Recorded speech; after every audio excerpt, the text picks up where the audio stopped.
Yeah, we learned from PBR, which is a PBR blog, I believe. Correct.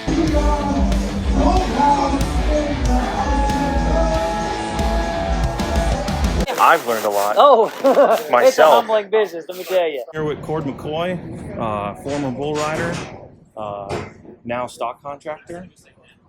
How would you sum up your career as a bull rider? Oh, wow. The funny thing is, like, growing up, like, trying to be a professional bull rider, I started, like, buying and raising and, even training on the bucking bulls that we had. Yeah. And the funny thing is, it developed into my next career when I retired riding bulls. Mm-hmm. You know, one of the things that kind of forced me into retirement is the bulls got better than I was. And the very last event I went to was the J.W. Hart Invitational in Dakota, Texas. And I left the arena, like I got bucked off, and I was dragging my bag back to the truck, and the guy's like, "Hey, do you want this check? You know, your bull just won $3,500." So they kind of hit me hard right there, and in that particular year, I kind of got out of the way and started hauling the bulls and training the bulls. Had took a couple of to the PBR World Finals that year. So yeah, what I used to train on became my job later. Yeah. And then as a stock contractor, like how many bulls do you think you own, or you've owned over the years, or how many years you've been a stock contractor? So the range, general. Yeah, the range that we have right now, there's over 150 bulls in training right now. But when I say that, a lot of them are yearling bulls that are bred to buck, that are just starting to introduce to the arena and the activity of like little kids playing t-ball. Yeah. You know, these little bulls start seeing the arena, they walk up to the chutes and they jump and they kick and they turn, and most of them start with just a little box on them with a remote. And when you hit the button, the dummy falls off, almost like a reward system for a dog. That, you know, this bull jumped and kicked and he turned, and then the dummy falls off. Like, wow, look what happened when I did X, Y, and Z. Yeah. Of the about 150 bulls that you said that are kind of in training or whatnot. What is the process of a bull when they're like 2 years old, 3 years old, 5 years old, 6 years old? How would you? So you know when you say that the yearling bulls, is how old are they? They're the 1 year old. 1 year old. And they just kind of start in the chute, and they're like working through the process. They walk them in the chute, they stand still to get the dummy on. They start feeling the tension and know how to do the jumping and kicking. And as they're 2 year olds, they start developing. They start learning those turns and the kicks, and to build momentum with their body. And I think the 3 year old year is a big growing year. I would say it's high school, college type age group for the bucking bulls. But a lot of bulls, they go pro when they're 4 years old. When they're 4 years old, they make the major leagues. And I would say that a long 3 year old bull would be like LeBron James coming out of high school into the pro level. We do see that sometimes in the PBR, but not very often. A lot of the 4 and 5 year olds when they're first introduced to the pros. Now, a lot of the bulls that we've got here that are 6, 7, 8 years old, the main thing that we work on at the ranch is just nutrition, that they're healthy, that they're in shape, and that they're ready to go. So, because they know their job already. Yeah. Now, before the nutrition, like as they're growing and they're competing in ABBI, what are those events called? There's different events for different age groups. Yeah, so they have a yearling competition, and then the 2 year old they call it the futurity. It's all 2 year olds. A derby is for 3 year olds. And now the classic is kind of flexes on age a little bit. You can compete with a 3 year old, mostly 4 year olds, and even some 5 year olds now can compete in that what they call the classic competition. Okay. So 3, 4, and 5 year olds. Most of them are 4 year olds, but it kind of captures 3 age groups of bulls together. Because in the simple reason, some of them will develop early; they'll be ready as a 3 year old. A lot of them peak out as 4 year olds or get to that level as 4 year olds, and some of the late peakers, would be those 5 year old competitors. And I think the number 1, 2, and 3 in the world standings right now going into Las Vegas are all 5 year olds. Okay. But there's a whole fresh set of 4 year olds that are like they're ready for that job. Like I'm better. I can prove that. So it's a big competition that they've all been in separate groups, for 3 years, and now they're thrown in one pile to decide who the classic world champion is. Now you've mentioned their nutrition. And what specifically are they? High protein diets. High protein diets. Just like any other athlete. So they start watching their weight, making sure that they're muscle, not fat. They exercise, a lot of them. I've even seen they call bull pools, like they swim the bulls. A lot of them have tracks that they'll exercise the bulls. if the bulls are on the road, every 2 or 3 weeks they're out bucking, they're traveling, they stay in pretty good shape. And just like little kids, just giving them recess, they get out there and they play and they stay in shape. The young bulls are the same way. It's kind of when they get older like us that you got to be like, hey, you got to get off the couch a little bit, get ready to go. But the young bulls, just giving them a playground and letting them go out there. You see videos of bulls going out there and they'll dig in the dirt for hours and just try to flex and that's up their recess times, just getting fresh air and playing in fresh dirt. And we have kind of I guess workout areas for those bulls.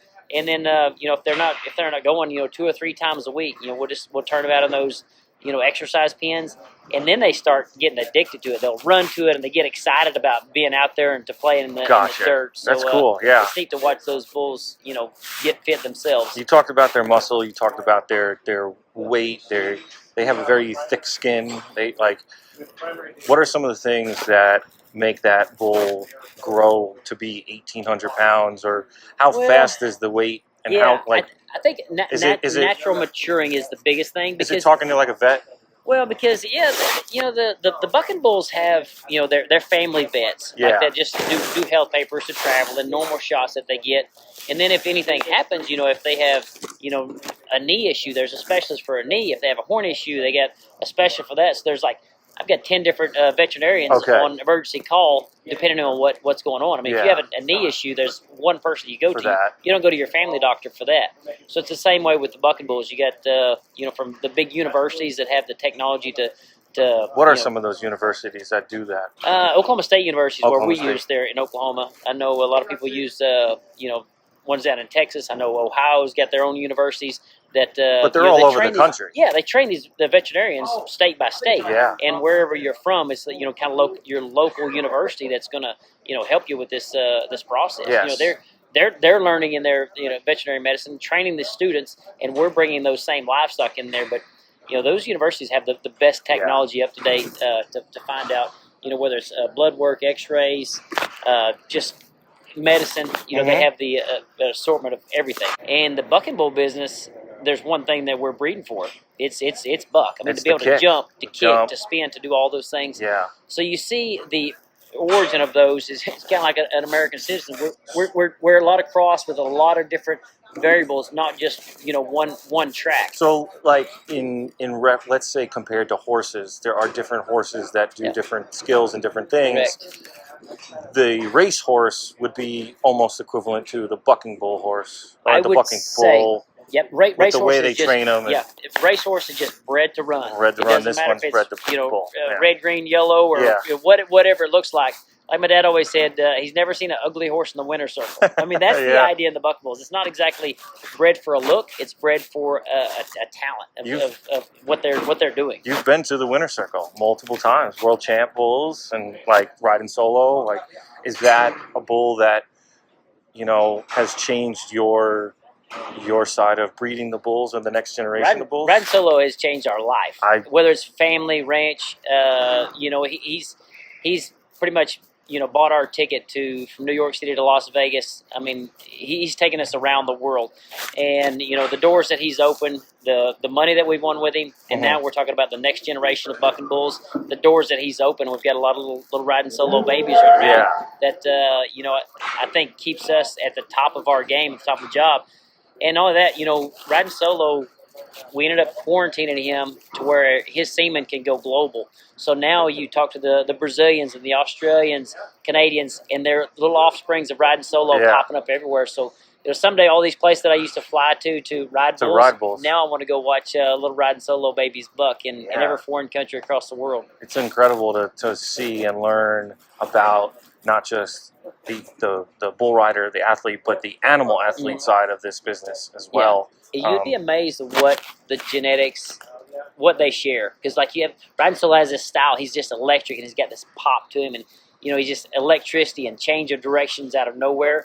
And then you watch his offspring, and he shares that. I mean, those genes are so powerful. They's passed on to the next generation. And how do you identify those personalities? Did you know this bull's got it, or this bull, maybe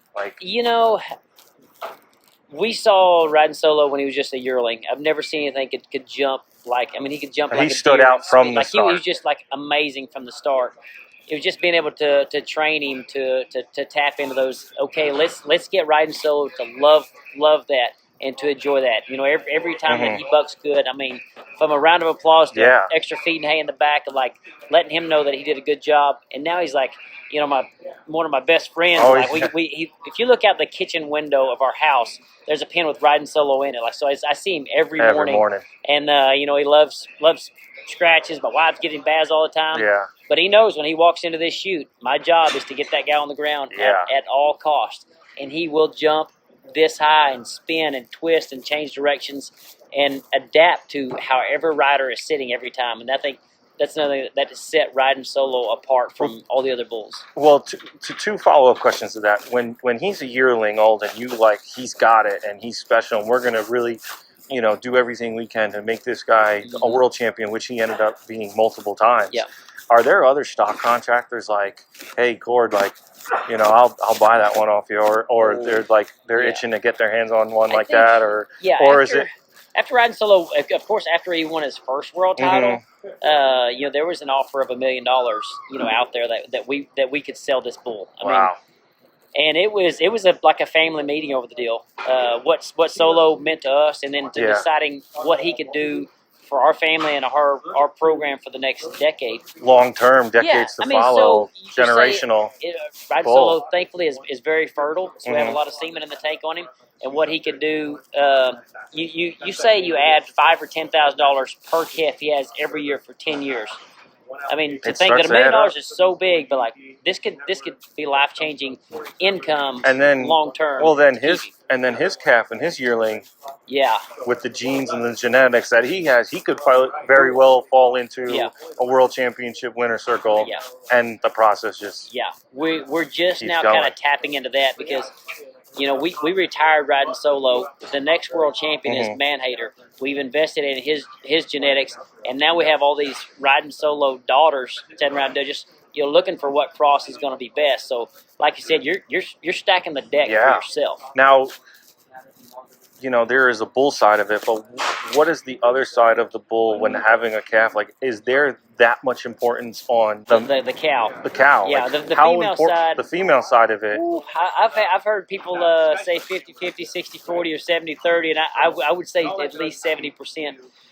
And when I say that, I mean it because, you know, there's a cloning opportunity out there that you can clone these bucking bulls. But I think if we decided to make the investment to clone one animal on our ranch of 1,000 head, it would be Ridin Solo's mother.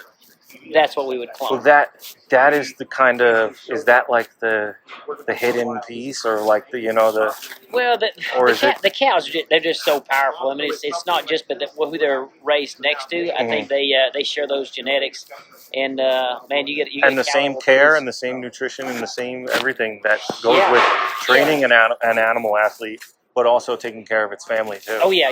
So Ridin Solo's mother's, she's in the best pasture. She's got a little bull calf, coming up right now. So of course, we're like it's, a party time when we see that Ridin Solo's mother, Miss Ridin Solo, has a little bull calf. I mean, like the whole family is celebrating that. Hey, we've got maybe a next world champion standing beside her. And it's not just the one bull. Like Ridin Solo is its own. He's in his own kind of league right now, but you have other bulls who could very well produce that same quality of world championship skill. And I think that's what we're doing as far as like, you talk about these great genetics, is being able to cross them back and forth. I mean, you take Cliffhanger or Outlaw, Ugly This, Pegasus, all these bulls that you've invested in or you've raised, and now you're saying, them against these other daughters, so you're just stacking the deck, and that's why these bulls just keep bigger, stronger, faster, and more natural because they're just bred to do it. Now you said you're from Oklahoma, your ranch is, and your home is in Oklahoma, and what is it like in a day of a stock hunter, like, or a week of like travel? Like, how is it to go from one event to the other? It has to be. So you look at it. If I've got my full roster in front of me, And then so we just did New York City last week. I had a roster of bulls fixed up for that. Okay. And then I have trucks. And how do you determine that roster? Kind of what's ready and what's ready to go. What's ready to All go. the bulls that went to New York City will not be in Fort Worth. Yeah. But in Fort Worth, it's a tougher competition to get the best of the best bulls in town.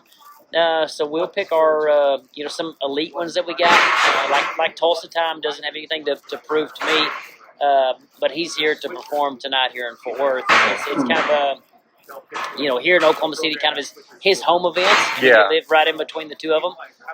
So you don't want to leave him at home at that So is time. it the older they get, the less they travel? Well, maybe you try to control their, control their mileage a little Yeah. bit. It's like a pitcher, and the younger bulls, of course, they take the mileage better, and they show up fresh and excited to be there. And I think the wear is a little tougher on the older bulls. So you get to know the your bulls the best. Yeah, you get to know your bulls individually, Yeah. one by one, and this will be good for him. This will be a good opportunity for the other bull. And like Tulsa Time, he's probably already got the PBR World Finals made. He doesn't have anything to prove in the regular season, but Fort Worth is a big stop. So he needs to perform here, and then his next out might be in Las Vegas. And changing kind of subjects of competing now. They're in the chute, the bull rope, the cotton rope. Like, talk me through that process and what you're looking for. And, it doesn't hurt the bulls. And, there's so many things that you can... There's two ropes on the bulls. Of course, when he comes in there, Tulsa Time will come in here and sit. The bull rider will have his bull rope, and he'll put his hand in and have, the guy pull it to his tension and then take a wrap. Now, on the backside is a stock contractor's flank. Like I said, just a cotton rope that goes around the flank area. And what that stock contractor will do, he'll pull it to a certain amount of tension and tie a bow in it. And what the bull will do is try to kick that off. Okay, so the bull will jump up, for that bull rope with the rider on it. And then what the stock contractor put on, the bull will kick and it'll create a rocking motion or power. And so that's kind of what so you're just idea like tightening the belt a little, but it doesn't hurt at all. Yeah, it's but just you watch these veteran bulls that are going tonight. As soon as the rider comes off, they'll stop and walk out because they know the competition's over. And they've done their job. Yeah, right here, this one chute right here is called the stripping chute. Okay. And all they do is they reach over and they untie the bow that we had just tied in there that they're trying to kick at. And it's just a light cotton rope. It's called a flank rope. But it fits on you just like the belt. Yeah. And then I've heard that, like, when they're in the chute and the bull rider is tightening their bull rope, the bull can have tendencies to, like, puff their chest out and, like, kind of, do some moves, like, they might turn their hip. Or are those the kind of things that they're learning on their own, or are they you can't really teach that. But as these bulls develop, like you said, some of them will know if they suck in some air, if they hold that tension, like when they breathe out, the rope will get smaller. So of course, the older bulls are trying to do that, and then, of course, the riders are trying to watch for that as well. Yeah. Like, hey, if you don't pull this tight, your rope is going to be moving everywhere because this bull will let air out, first jump, and next thing I know, my rope is moving everywhere. So, and that's something that they just have naturally learned to do on their own as an animal athlete, as a skill. Yeah, but, I mean, they're thinking, and they're only as smart as you treat them. It's kind of like a dog. And the other idea, you think of a 1,800-pound animal that can feel a fly on their back and hit it with their tail. Mm-hmm. They know where the tensions of the guy is leaning up a place. He knows where. I've even had people say about Bushwhacker, one of the most famous bulls of all time. Like, he knew which hand you were riding with. He knew how to move away from you to where, like, wherever you were sitting. If you're left-handed, there's a good chance he's going right because he can just see you. And he was already preparing that in here before anything. The best, I'm telling you, they'll just be sitting there thinking and feeling where you're at. I mean, before you even nod your head. Now, we're in Texas now, and you've said that the dirt here is just one of the best. Yeah. It's just a different... As a stock contractor, I think the first thing you do is you walk out there and you check the dirt. Yeah. I think if you're playing pool, you check the green. True. You're playing golf. Mm-hmm. You're playing baseball. You see the hops on the mound. Yeah. It's the same thing with a stock contractor because I know this is kind of getting inside baseball a little bit, but how much flank you put in the rope. That flank rope is kind of your gas pedal. If the ground's bad, you don't want to ask them too much because it's hard to get the ground. You get on good ground like this at a good location. This is why records are broken in buildings like this. There's been a lot of records broken in this building. We've seen, the second highest score from Casio. We've seen the Texas Rattlers go undefeated. We've seen the World Finals here. Like, there's a reason why this event at Dickies Arena has become there's a reason why we hold our very one of the best bulls in the world back for Fort Worth, because we know it's the opportunity and it's in front of us. Is there a way that you have people come to you and go, I want to get into the bull business, or what can I do to? Yeah, every week. Every week. Someone new wants to get in. I have more customers in line to get in the bull business than I have bulls ready to go. Wow. Because everybody wants to buy a bull that's ready to go to the PBR tour, and it's kind of like baseball players getting called up to the major leagues. It's not as fast and easy as people think it is. It's a struggle. I don't know if you don't have to answer this, whatever. I can always cut it out. But are there like celebrities or some high like Jacob DeGrom? Jacob DeGrom has a bull and owns a bull with you. A couple of them. Yeah, he has some really good. One of them's called Ranger. One of them called Texas. Can you believe that? So no, cool. they're good. So he's got a 3-year-old with him that pretty much debut in Vegas in October, and that bull just won like $7,000 last week in bull competition, like on a Tuesday night deal. So from the heads of Google to the most sport. I mean, it's crazy of the investors in the bull business. Yeah, it's. I was saying to someone earlier, like, I have such a great respect for this, and I think it's because of the way that the bull riders come to. A lot of them are coming to America. Like, I was there at Cowtown last night. Some of them were 18, 19 years old coming, and they want to ride bulls. They just got off the boat. Yeah, I know. They're trying to pursue the American dream. And that is, I think the bulls are the equalizers, because they don't care where you're from, how old you are, your religion, and it's so real, and you can't like trick them in the sense of like. I got a fancy watch on. Don't buck hard. Like, the bulls don't care what you have. But without the bull, the rider can't pursue a life riding bulls, buying a house, getting married, having kids, raising the next generation, pursuing that American dream. I won't be the only one to say everything I got is for bull riding.